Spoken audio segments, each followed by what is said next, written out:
So we'll talk about Physeal bar, the diagnosis and management of a bar. So this is just a little bit of history. John Hunter, he was doing detailed study on the chickens, and what he noticed that when the chickens were fed certain kind of matter and it was a dyed food, he saw that the dye was in the bone, and so he thought that from somewhere the legs are growing and the dye is reaching in the diaphysis. So he kind of did experiments and found out how the growth was because of new bone that was generated by the physis, and it was long before X-ray. He's known as the father of growth plate, or father of physis, John Hunter.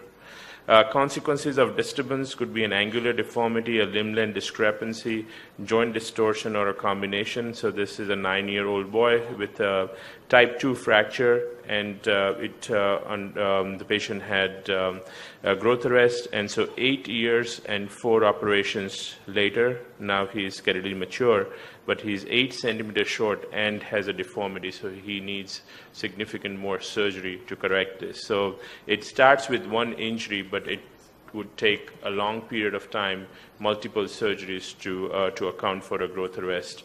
So the growth depends on the physis that is affected, its location, and the maturity of the patient.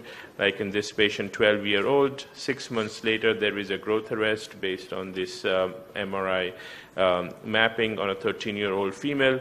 So 13-year in a female, the physis tend to close anyways. So if you have a growth arrest, you may not need anything. You may get away with it.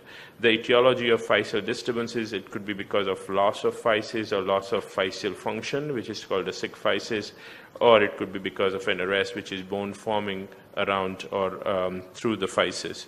So this is loss of physis, and it is Peterson type 6 injury that we talked about. Sick physis is where the physis may appear to be normal but does not grow normally. It could be because of infection, vascular insult, trauma, or tumor. Usually happens in younger patients. You can see that here 1 year later the physis appears to be okay, but then it closes down 2 years later, which is still premature for this physis. So if it doesn't grow like it's supposed to grow, or prematurely closes, then that's a sick physis. You should know Parikh-Harris line, which are growth recovery lines. For example, on the X-ray on the left side, you see the line parallel to the physis, and that shows that the growth is the one on the right shows a parallel physeal line, shows the growth is okay. On the left side, it shows that the Parikh-Harris line is converging towards the physeal arrest point, and there was a bony bar there. So this is just the treatment with bisphosphonates, and when you're seeing this in an OI patient, the multiple lines, those are the lines which are either called growth recovery lines or Parikh-Harris lines. So when you look at the physeal bar, the Parikh-Harris line would usually point towards the area of the growth arrest. So you just follow the line, and it would point towards the growth arrest line like this here.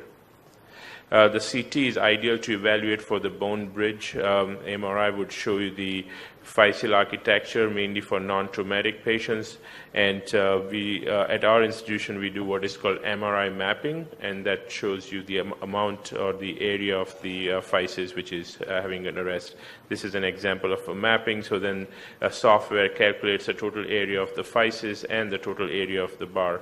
You also need to evaluate angular deformities on a full-length X-rays, and then scanograms are used for limb length discrepancy measurements. You also need to estimate the skeletal age.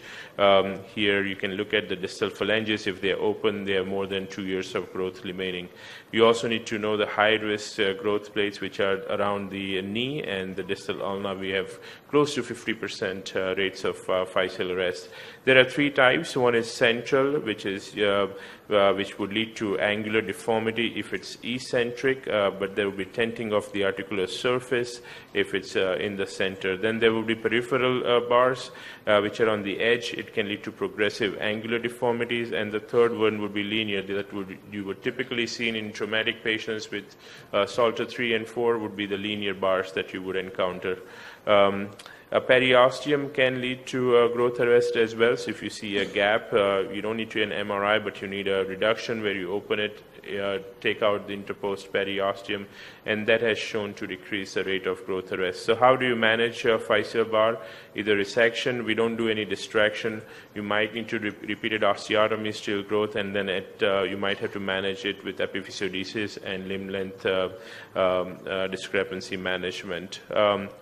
So we'll look at how the resection is done, but before that we'll go over the algorithm. So if the patient has more than 2 years of growth remaining, what you look at is how much is the bar area. If the bar is less than 30% in someone who has more than 2 years of growth remaining, then you can go with the physeal bar resection.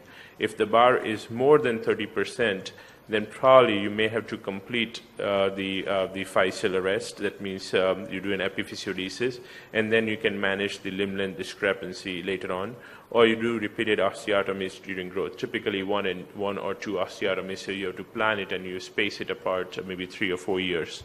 If there is an angular deformity, you measure it, and if there is more than 20 degrees, you might have to consider doing an osteotomy along with a physeal bar resection. If it's less than 20 degrees, you may want to do an hemiepiphysiodesis. If you have less than 2 years of growth remaining, just observation is okay. So this is kind of, in a nutshell, how you approach a physeal bar. So we'll quickly go over the resection. This is a resection of the radius. In the radius, you attempt the resection if there is more than 2 years of growth remaining, but the radius is growing at a very low rate. So even if they have about 2 years of growth remaining, they are not going to grow 2 centimeters. It's actually around 5 millimeters, but you still have to do a resection of the bar, because otherwise you can see there would be carpal impingement by the growing ulna. And you resect the bar only if it's less than 30%, not more than that. This is an example of an osteotomy that is done simultaneously for an angular deformity. And I'll just show you a case of a 10-year-old male who has a proximal tibia fracture, 4 months post-op, and now 2 years later he is developing a valgus deformity. And when you look at the x-rays and look at the Parikh line, you can see there is a change in the slope. Normal slope should be posterior about 5 to 10 degrees. This is anterior slope. You look that the patient is, look at the hand x-ray, patient has growth remaining.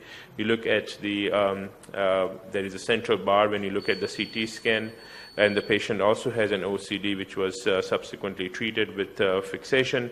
And then for the physiolysis, or to take down the arrest, I've used a guide pin. I'll just put it in the area of the arrest, and then I'll use an ACL reamer and ream on top of it so that I can take down the bar.